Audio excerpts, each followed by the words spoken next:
Welcome to Pagan Coffee Talk, a traditional Wiccan podcast where we will discuss topics affecting the pagan community from a traditionalist perspective. The topics we discuss are picked from our magical hat, and the discussions are unscripted. The talks will be led by Lord Chase Knight Smith, Elder and High Priest of Third Degree, and he's joined by Keegan, First Degree Priestess. Pagan Coffee Talk is brought to you by Life Temple and Seminary.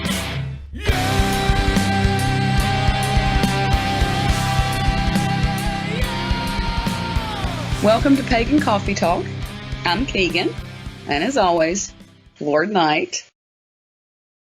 There's sometimes during your first degree classes you would leave my house, and I know you were mad at me as all get out. Yeah. Even today, daily basis, yeah, sure. We joke about this, but yeah, I mean, there's a couple of times I know you were leaving like, I'm never coming back here, blah, blah, blah, blah, blah. Yeah. I'm sorry. Book club was that bad? What happened? He didn't have the Tupperware I wanted. I'm so mad.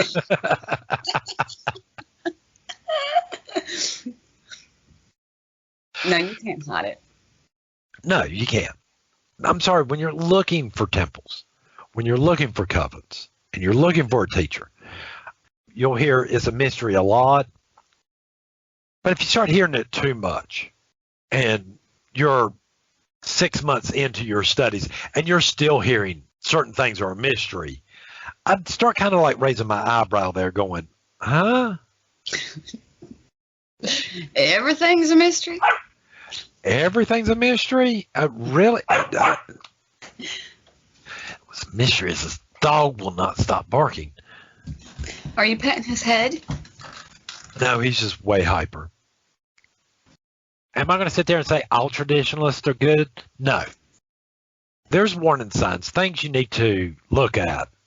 If the temple happens or the coven happens to be charging exorbitant amounts just to take classes, and it's not just to compensate for the renting of a room or something like that, I'd be a little wary. If, you're showing up to class and you got like 10 people in your class, and every time you show up, they send 9 people home and said they're just going to work with this one person, I'd start raising a red flag there. Is there any reason that would happen that was legitimate? Not at first degree, no. What if somebody needed extra work with meditation? That would be probably done outside the normal class. Okay. Or I might even mention in class that I got a few people that have came to me, it might only be one, that are having problems with meditation and needs a little extra work. I'm going to set this day aside to do that. Anybody else in class that might be having a problem with this, come and speak with me and let me know. So is this favoritism that is a red flag? Or hold on. He's having a hissy fit because I didn't even notice he was barking. You didn't even notice he was barking? No, I'm so used to mine and him barking in the background I didn't even notice. Well, Oswin left out the paper towels, and God forbid something changed, so I got to bark at it because it might be evil. It might mean me and my family some type of harm. Paper towels, my God. No, I mean, favoritism, no, never a good thing. Am I going to sit there and say I haven't had students in a group where they're maybe advancing a little bit faster? Yeah. But I'm not going to treat that student any different than I do any of the other ones. Right. I don't like the whole favoritism thing. I don't like the teacher's pet. Right. But again, I'm only one person and things happen. It happens. What are you going to do? What? I don't know. Do you want to go into more red flags here? Oh, we can. I mean, I have a question. Don't let me forget. Well, ask your question. Oh, I don't think it pertains to the red flags, though. Okay. Other red flags I would look for is if you're not allowed to question your teachers. Because I love to get questions. You encourage questions. I encourage questions. Yes, you do. encourage questions as much as I can. It shows me that, you're more active and that the student's more concerned about growing and learning than, right. But, I like questions and I like to be challenged on stuff. If, you don't believe the way I do, challenge me. I have no problem with that. Now, with that said, am I going to let you dominate the class to argue over some insignificant point? No. Right. I'll probably give you a few minutes to debate whatever and stop that person and go, okay, we need to sidebar this. We got to get this class done because other people want to learn. So while questions are good, yeah, you got to balance that. You want questions, but you don't want somebody to dominate the topic and we got 20 other things to go over. Right. But you encourage question everything. Everything. Just this tradition, but everything. Like another red flag I would say in a tradition is just because. Right. We do it this way because. But because why? It's just the way it's always been done. If they don't know a why, if they're just saying because, I consider that a big red flag. How about the treatment of initiates? Again, you need to treat everybody with respect. Most neophytes can pretty much get off the hook on anything. Anything? Almost anything. Almost anything. They are pampered. They are what? Pampered. They are. I mean, they're neophytes, and we treat them with they don't know. They don't always know what to do, when to do it, what not to do, and when they're for rituals and stuff like that are very supervised the whole entire time. A lot of leniency. It's the good old days. But, I mean, they're not treated any better or worse than anybody else. They're treated as neophytes. They're just treated as neophytes. Don't get me wrong. I'm not going to sit there and ask a first degree or a second degree or even myself to go fix their plate if they're having food like you would a kid. Right. But they're not necessarily going to be allowed to set up altar. But they can watch. And they can even ask questions. Please, ask questions. Ask questions. And ask questions afterward. Are you always going to get an answer? No, but ask the question anyway. It's a learning experience. It is. If you're sitting there and asking questions about circle casting and you haven't done the class yet, you're probably not going to get an answer. Right. You're definitely not going to get an answer. You're not going to get an answer. No. But you can ask the question. Ask away. And if I'm there and thinking about it, well, you took this class there, hold on, it's in this many more classes. I mean, because when you come to class, we give you a syllabus of all the classes you're going to be taking. And they're pretty labeled straightforward what those classes are going to be on. Right. So it's not like you don't know. Like our first class is on protocol. Yep. Now, while you might have done the class on protocol and stuff like that, doesn't mean you quite understand it until sometimes you do it. Right. And you don't understand the importance of it until you're in a situation you need it. Right. And again, if we're looking on average, 10 years for a third degree, that's 10 years. Right. Basically, what I tell most of my students is, the only difference between me and a neophyte is my years of experience. That's the only difference. As you gain that experience and that wisdom, you'll see that transformation in yourself and other people will see it. Oh, that's the hope. Yes, that is the hope.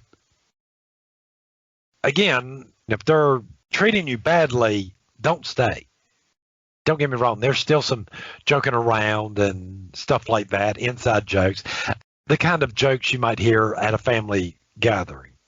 Jokes that are funny. Jokes that are funny. Sometimes some jokes might be off-colored and off-putting to some people. But, What a rarity. You know, it is a rarity. But, I mean, if you're being humiliated, right, don't stay. Because, I mean, we'll sit there and tell you real quick, you know, you vote with your feet. You walked in on your own free will, you can walk out on your own free will. You might want to mention, I don't know how comfortable you are mentioning, but you might want to put sex in here somewhere. Okay. Well, to me, that's, you know, favoritism. In our tradition, unless there is a prior relationship, teachers are not allowed to have relationships with students. And even then, if there is a prior relationship, it's still discouraged a lot. For example, I'm third degree, I can teach and do all this stuff, and I am married to Oswin, very lovely man. We all love Oswin. Yes, we do. If Oswin wanted to study for his second degree, I would not teach him. I wouldn't even initiate him.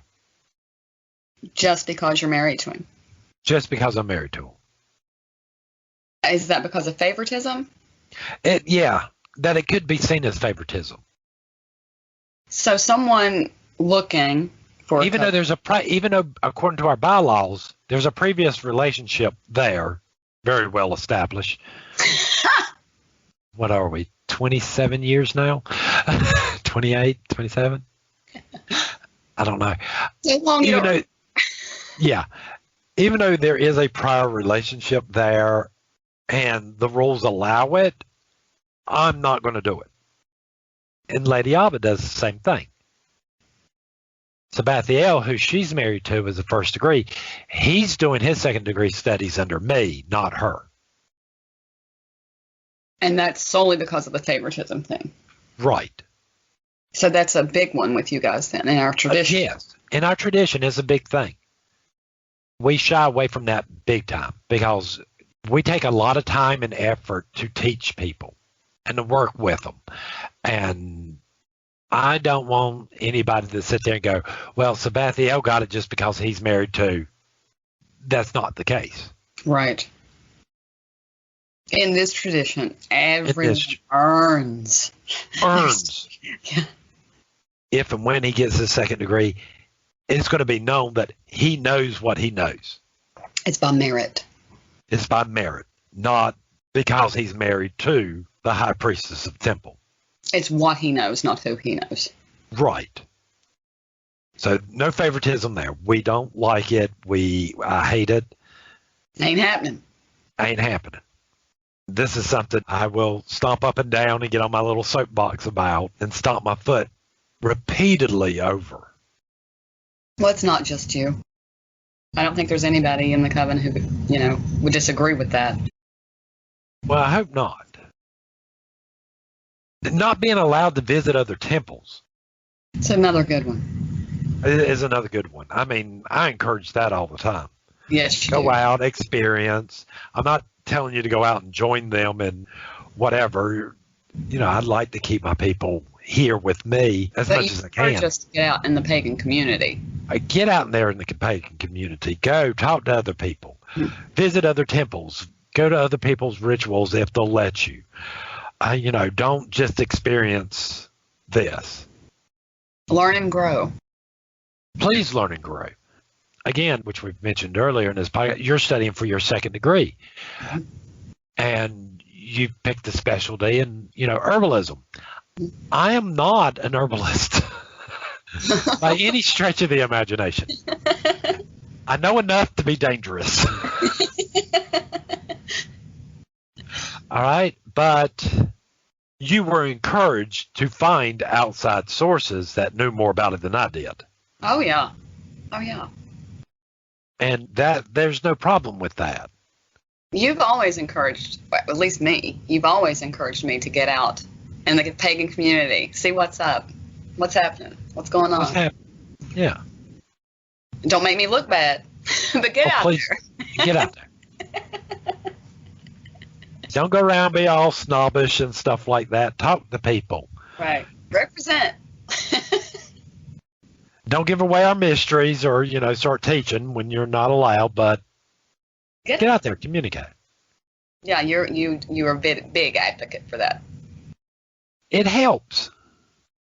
It helps the growth of the temple. It helps the community at large, especially when I have to reach out to other temples in different areas. Because, we don't have temples everywhere across the United States or the world and stuff like that. And sometimes I need to know, okay, well, we're in this state, you're way over here, and there's no way we can do classes or for you to come to ritual and stuff like that. And I have nobody out there. But I happen to hear about this temple that does this. They're close to what we do. Networking. The networking there. It helps.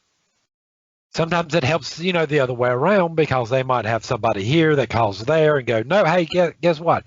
Go talk to the people at Life Temple and Seminary. Right. In the area I happen to live in, North Carolina, there's quite a few temples and covens and groups around. And while I might not know all of them personally, I know enough about them to be able to say, hey, we might not be a good match for you. This group over here might be. And that, people at those groups will hopefully do the same thing to us. Hey, if that's what you want, go talk to this guy. And what would be what would stand out to you to say, okay, we wouldn't be a good match? Not all groups are the same.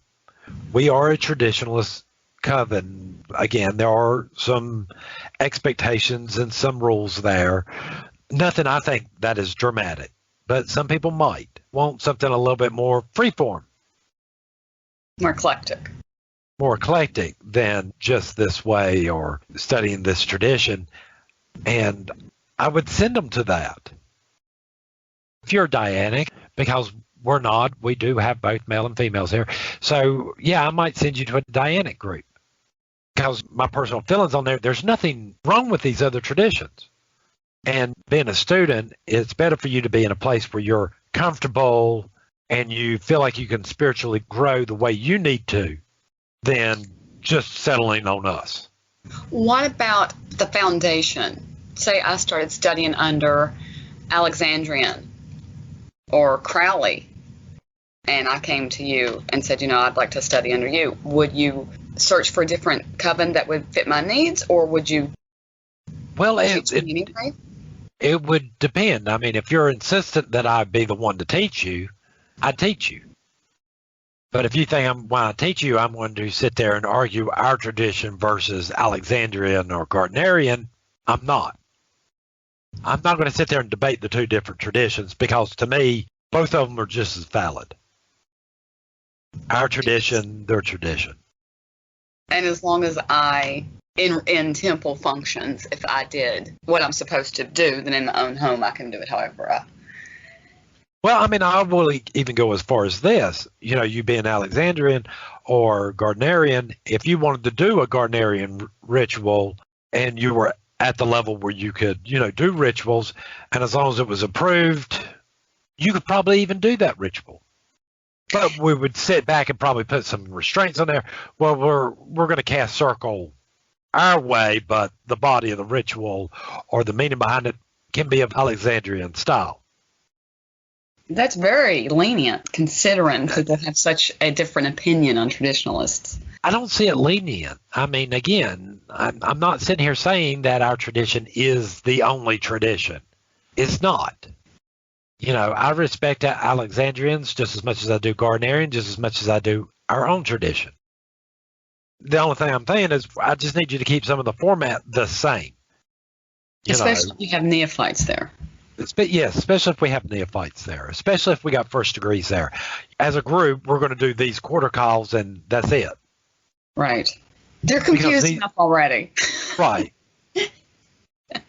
I don't need everybody sitting back going, what? Huh? I'm confused again. I'm confused again. But with that said, if you're part of Life Temple and Seminary and you're doing more of an Alexandrian style of your own temple, I'm not going to knock that temple, y'all can't be a part of us. So it's the rule, the laws the foundation that we have to keep, even if we want to branch off. Right. When I first came into the temple, the lady of temple was Lady Alicia, and Lady Alicia had Dianic background. Right. And she functioned just fine in temple. Now, don't get me wrong, there's some viewpoints there that differ, and I saw her and Lord Men sit down and debate them. She even debated some with me, but it was friendly debate. At the end of it, nobody stormed off mad. It never affected the energy or the rituals in temple. And you think that comes from the respect that Yes. I mean, she was a third degree. She earned and knew what she knew. I followed more of a Celtic path. Lady Abba, who is the high priestess of temple now, is more Stragan. Don't ask me to talk about it. It's not my field of expertise. If you want to learn that, you'd have to go talk to her. But now, when me and her are in temple, the energy's great. And that's again, you think that's because of the respect that you have. That is the respect we have for each other. Plus, me and her have worked many years together. But again, those foundations are there. There's a lot of things we share in common in beliefs. Are they all 100%? No. I don't think anybody of any religion, when it comes down to it, shares 100% beliefs or the same thought as everybody else. Right. Even me and you disagree on certain things. Yes, but that's only because you're evil and mean. I think you shouldn't be, and you think you should be. Yeah, everybody. And it seems to be the details is what people will differ on. Your foundations will be the same, but these little details is right. Where people will differ. And I think most of us, I'd say this very broadly, I think most traditionalists understand that toward one another. And it's okay. There's nothing wrong with it. No. I would go so far as to say it was encouraged and accepted, you know. Oh, Lord, yeah. Bring something new in. What kind of new information you got? Yeah. Hey, why do y'all cast circle that way?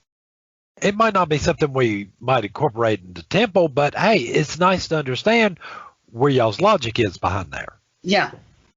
And again, I mean, we're talking about which logic, which can be a little weird. But we understand it. But we understand it. We might not agree with it, but we understand it. Yeah, I think we're accepting. Mm-hmm. Yeah, I mean, there's certain things we don't tolerate in temple. Like I said, our circle casting is circle casting. This is the way we do it.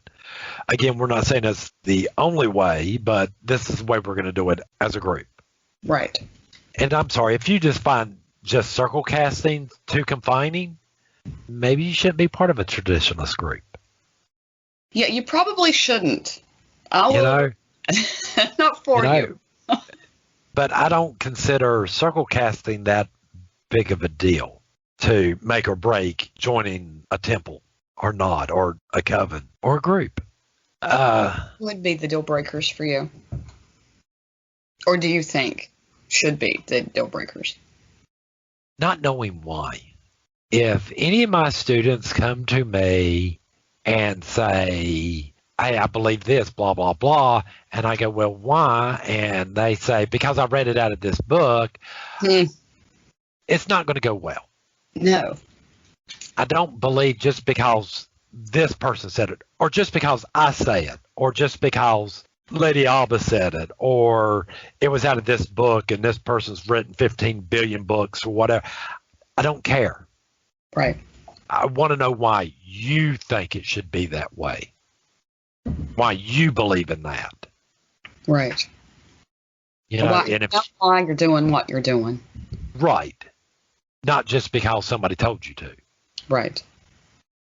That's normally when I give that story about the roast with the ends cut off. I've heard that story so many. You use it. It's a multi-use story, really. It really is. It really is. It's just, it works. It's a good story. It's a good story. Yeah, there's no reason to not know why. Why do we cast circle this way? Why do we use certain colors? Right. Why do we do these things? There's reasons behind them. Right. I'm sorry, that's a big deal breaker with me. You can't just go because. It's the way. I don't like that. And no, I do not even stand that from my students. No, As you well know yourself. No, you don't. No. You better have an answer. You better have an answer. And I don't care what in the world it is. But it better not come from a book. It makes it sound like I discourage people reading books. I don't. Reading books and books on craft and all these different traditions, I don't have a problem with. Please read them. But if you're going to come to me going, I believe X just because this author wrote it. Without a why. Without a why behind it, I got a problem with. Now, if the author's giving you a why behind it too, and you believe the same thing they do, yes, it is very valid to argue that point. And just because isn't the answer. And just because is not an answer. Because.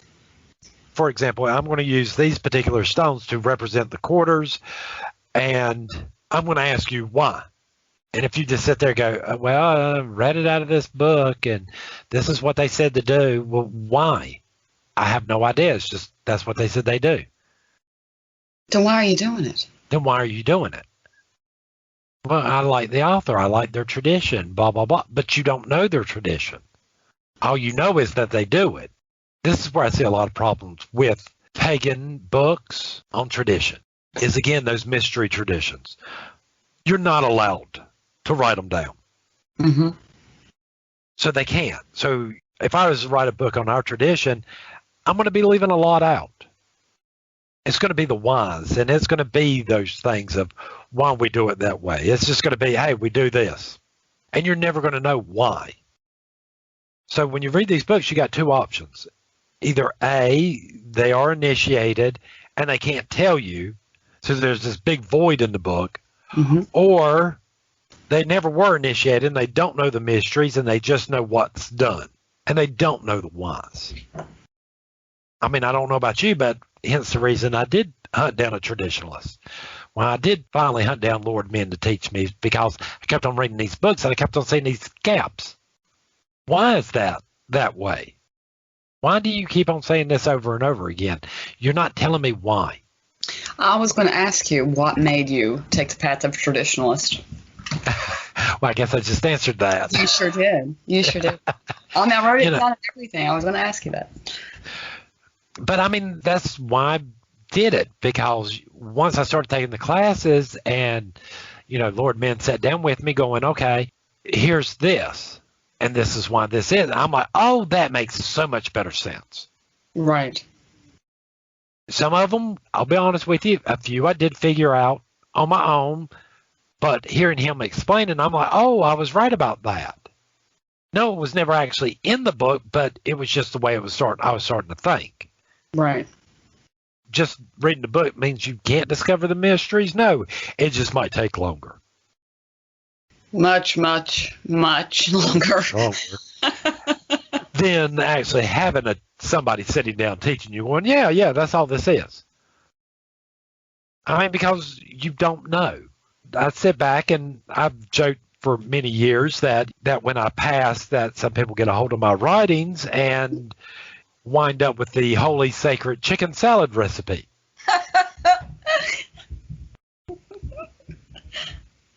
and be passing it around like, ooh, this is holy text and blah, blah, blah. It was my chicken recipe. I really didn't mean to slip that paper into, the rest of them. It's just where I was when I wrote it down, and I do dumb stuff sometimes. But now we have the sacred chicken salad recipe. Or, might be sitting there trying to brainstorm stuff and putting random, for rituals, and sitting there and putting random ideas on a paper. And, I'd hate to think, 50, 100 years from now, somebody finds this and read it. Oh, look, this is the sacred text from night. I wonder what it means. We've been trying to decipher it for years. And nobody can explain why in the world we take the 2 candles and then suddenly go outside and dance widdershins.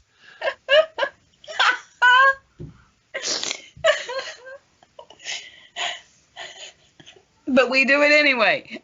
But we do it anyway. We don't know why. We don't know why. And he speaks of the sacred blue candle, which we have here. And we pull it out and light it for 5 seconds so other generations can appreciate it later on in life. We don't know why it's sacred. I mean, it scares me.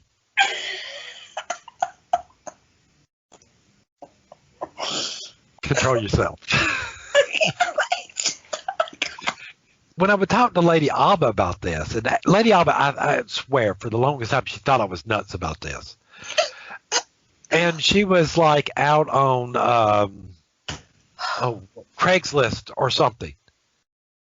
And I can't remember who it was, but it was Lady such and such sacred spatula.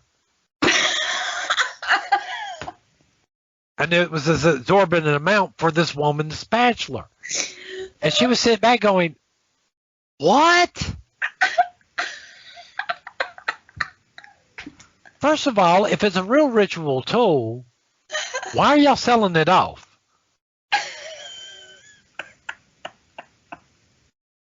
And please explain to me what made the spatula sacred. Because she used it for the sacred flipping of the burgers. I don't know.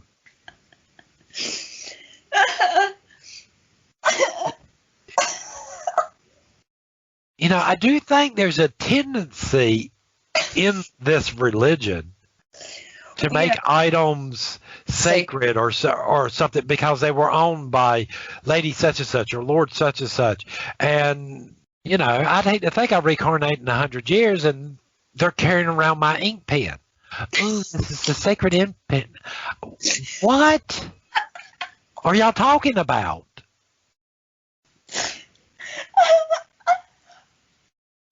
We like to make things sacred. It's what we do. You know, I mean, there is this thing that seems to happen. You know, it's like, it's the same thing that scares me about, you know, oh yeah, I have the lipstick imprint of this megastar, this rock star, this singer or this actress or whatever. And I'm going to frame it and cherish it forever.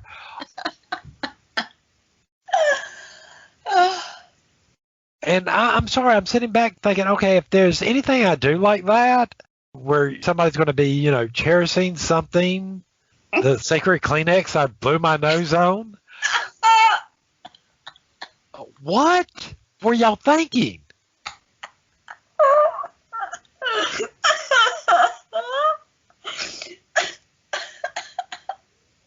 I mean, so I guess if I entered in a coven that did that, I would be kind of like, I'm not sure about y'all.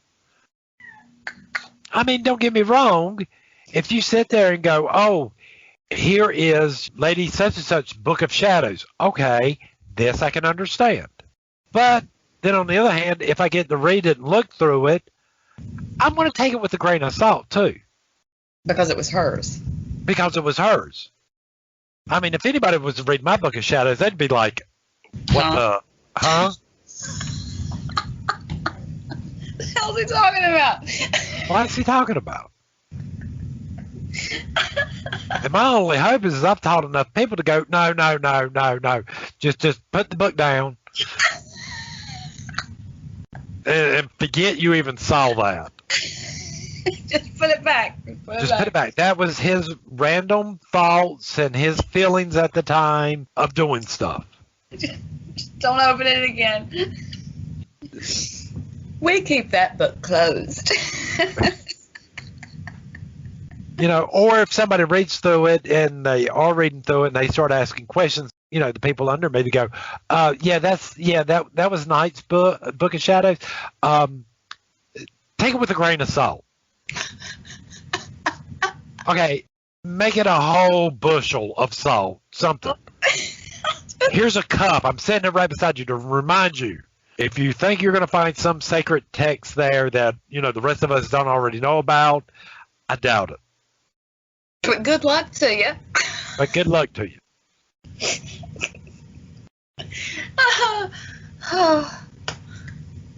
So, yeah, I would say, that would be a red flag if somebody's making something holier than what it really should be. But we need the sacred. Don't get me wrong. Am I going to sit there and say, okay, Lady Abba doesn't have a spatula that she consecrated and blessed? No.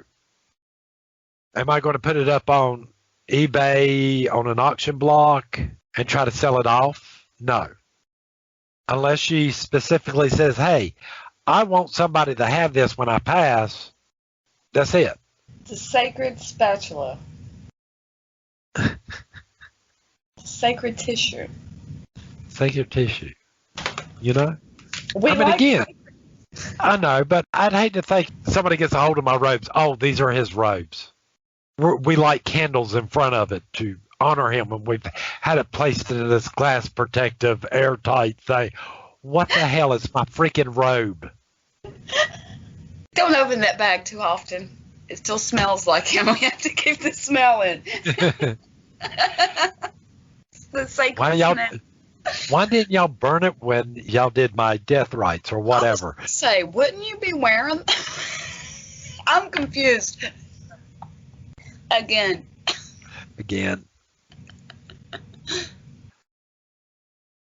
Did we touch everything with the Traditionalist? I think we did. I'll tell you what. Once this is up, if more people have questions that we didn't cover, we can do a follow-up. Q&A type thing.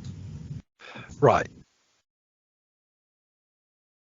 Your number one priority as a traditionalist would be to preserve craft. Yes. Well, I mean, everything I do is to preserve craft. It's really a toss-up because there's actually two there. Okay. Yes, it is to preserve craft and to promote spiritual growth. With others? Well, no, with myself. My own spiritual growth. With your own spiritual growth, you're going to preserve craft. Okay. Just writing that down. All right. And why is preserving the craft important to you? Because so much was already lost. Through the ages and stuff like that, so much was lost. And we're only just now starting to get some of it back. I'll be the first to admit that all of us could be way off base, about what certain things were done. Right. But there's something about it, of what people are doing, that work. I'm not going to sit here and say, we're the best, blah, blah, blah. Again, it is a way. It is a set of teaching that we teach. I'm not going to sit here and say it's the only way. But what I've seen of our teachings and how it's transformed other people, there's got to be something there, something we're doing right. And to not preserve that, I think this is a great detriment to all society. Is our way for everybody? No. Are we ever going to be a temple of the masses? Probably not. But for those who do follow and do believe the way we do, it profoundly affects them for the rest of their life. Yes, it does. We give you a way to learn, to grow, to become more than what you were, to grow spiritually and confident in yourself and in your own beliefs.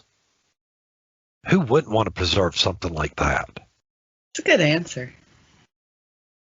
Well, I'm out of coffee. Oh, I've been out of coffee. Thank you for listening to Pagan Coffee Talk. I hope you join us next week. We travel down this trodden path, a maze of stone and mire. Just hold my hand as we pass by a sea of blazing pyres. And so it is the end of our days, so walk with me till morning breaks. And so it is the end of our days, so walk with me till morning